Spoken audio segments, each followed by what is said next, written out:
ज्या नदीने सगळ्यांना वाचवलं, तीच मदतीसाठी रडू लागली. पण असं का झालं असेल?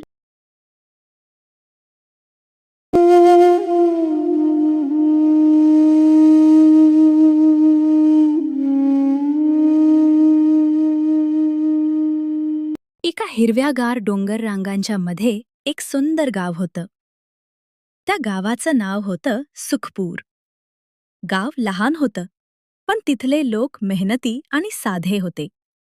शेतात काम करायचे, जनावरांची काळजी घ्यायचे, सण साजरे करायचे आणि आनंदात राहायचे.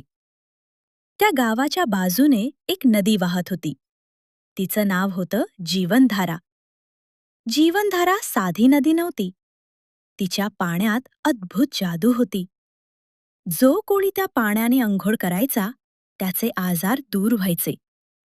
ताप उतरायचा, अंगदुखी कमी व्हायची, डोळ्यांचा त्रास थांबायचा, थकवा नाहीसा व्हायचा. ही बातमी दूर दूर पसरली. शेजारच्या गावातून लोक येऊ लागले.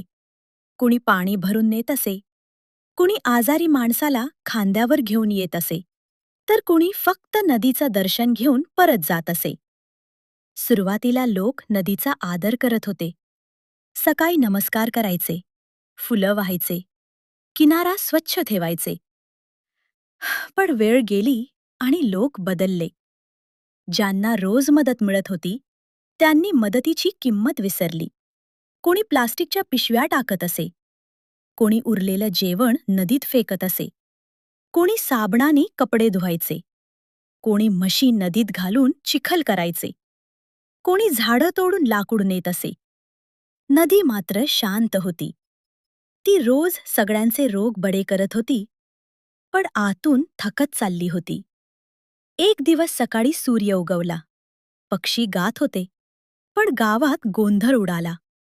लोक नदीकाठी आले, तर पाणी काळं दिसत होतं. लाटांमध्ये चमक नव्हती. दुर्गंधी येत होती. किनाऱ्यावर फेस जमा झाला होता. गावकरी घाबरले. एका म्हाताऱ्या आजोबांनी पाणी अंगावर घेतलं, पण गुडघेदुखी गेली नाही. एका आईने मुलाला पाणी दिलं, पण ताप उतरला नाही. एका शेतकऱ्याने हात धुतले, पण अंगदुखी कमी झाली नाही. गावात रडारड सुरू झाली. आता आपलं काय होणार? नदीची जादू संपली. देव रागावला. तेवढ्यात गर्दीतून एक तरुण पुढे आला. त्याचं नाव होतं राजू. राजू गरीब घरचा होता, पण खूप समजूतदार आणि धाडसी होता. तो म्हणाला, आपण सगळे फक्त नदीकडून घेत राहिलो. पण तिला काय हवंय हे कधी विचारलं का? ती आपल्याला वर्षानुवर्ष वाचवत होती. आज तीच संकटात आहे. आपण तिच्यासाठी उभं राहूया. जीवनधारा, आम्ही चुकलो असू, पण आम्हाला सत्य सांग. तुला काय झालंय? क्षणात पाण्यात भोवरा तयार झाला. आकाश ढगांनी भरलं. लाटांमधून तेजस्वी प्रकाश बाहेर आला. त्या प्रकाशातून एक सुंदर स्त्री दिसली. तिच्या अंगावर पाण्याचा झगमगता पोशाख होता. डोळ्यात दुःख होतं. ती नदीची आत्मा होती. ती म्हणाली, मी अनेक वर्ष तुमची सेवा केली.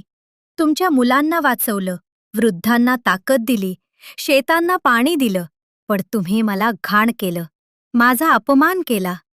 माझी जादू संपलेली नाही, पण ती मातीखाली दडली आहे. जर मला पुन्हा शुद्ध करायचं असेल, तर डोंगरांच्या पलीकडच्या चंद्रगुहेतून जादुई पाणी आणावं लागेल. तू लगेच म्हणाला, मी जाईन. लोक घाबरले. तिथे भयंकर जंगल आहे. रस्त्यात जंगली पशू आहेत. गुहेत राक्षस आहे. कोणी जाऊन परत आलेलं नाही. राजू म्हणाला, भीतीमुळे जर आपण थांबलो, तर गाव संपेल. दुसऱ्या दिवशी राजू निघाला. त्याच्यासोबत त्याची मैत्रीण मीरा आणि मित्र गोपू होते. तिघे जंगलात शिरले. रस्त्यात मोठे काटेरी झुडूप होते. कधी लांडग्यांचे आवाज येत होते, कधी झाडं हलत होती, कधी वाटच हरवत होती. रात्री पाऊस पडू लागला. ते एका झाडाखाली बसले. मीरा म्हणाली, राजू, आपण परत जाऊया का? राजू म्हणाला, नाही. नदीने कधी आपल्याला सोडलं नाही. आपणही तिला सोडणार नाही. ते पुढे निघाले. थोड्या वेळाने त्यांना एक म्हातारी आजी भेटली. ती एकटी बसली होती. ती म्हणाली, मुलांनो, कुठे चाललात? राजूने सगळं सांगितलं. आजी हसली. दुसऱ्यांसाठी निघालेल्यांना मार्ग नेहमी मिळतो. तिने राजूला एक जादुई काठी दिली. ही संकटात उपयोगी पडेल. ते पुढे गेले. थोड्या अंतरावर खोल दरी होती. पूल मोडलेला होता. राजूनं काठी जमिनीवर टेकवली. क्षणात प्रकाशाचा पूल तयार झाला. तिघे दरी पार गेले. आता ते चंद्रगुहेत पोहोचले. गुहेच्या आत निळसर प्रकाश होता. मधोमध एक स्वच्छ तलाव चमकत होता. पण तलावासमोर एक प्रचंड दगडी राक्षस उभा होता. तो गर्जला, हे पाणी फक्त निष्कपट मनाच्या माणसालाच मिळेल. राजू पुढे गेला. राक्षस म्हणाला, तुला सोनं हवं का? नको. राज्य हवं का? नको. अमरत्व हवं का? नको. मग काय हवं? राजू म्हणाला, माझ्या गावाची नदी वाचवायची आहे. राक्षस हसला.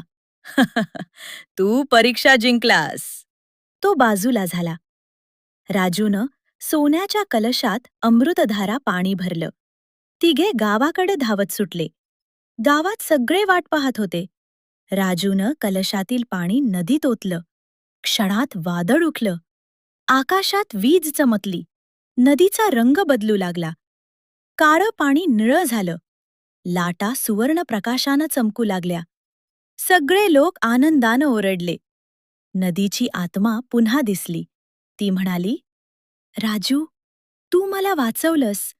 पण आता खरी जादू तुमच्या हातात आहे. लोक आश्चर्यानं पाहू लागले.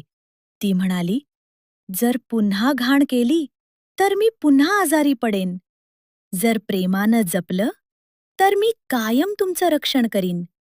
गावकरी गुडघ्यावर बसले. आम्हाला माफ कर. त्या दिवसापासून सुखपूर गाव बदललं. रोज नदी किनारी स्वच्छता केली जाऊ लागली. प्लास्टिक बंद केलं. झाडं लावली. प्रत्येक घरातून एक माणूस नदीची सेवा करायला येऊ लागला. नदी पुन्हा जादुई झाली. लोकांचे रोग बरे होऊ लागले. शेतं हिरवीगार झाली. गावात आनंद परत आला. राजूला सगळे नायक म्हणू लागले. पण राजू हसून म्हणाला, मी नाही, नदीच खरी नायिका आहे. आजही त्या गावात मुलांना सांगतात, जे आपल्याला जीवन देतं त्याला कधी दुखवू नका. निसर्ग शांत असतो, पण त्याची वेदना मोठी असते. मुलांनो, गोष्ट आवडली का? आवडली असेल तर लाईक करा. आईबाबांना आणि मित्रांना शेअर करा. आणि happy Marathi story channel subscribe करा. पुन्हा भेटूया नवीन मजेदार गोष्टीसोबत.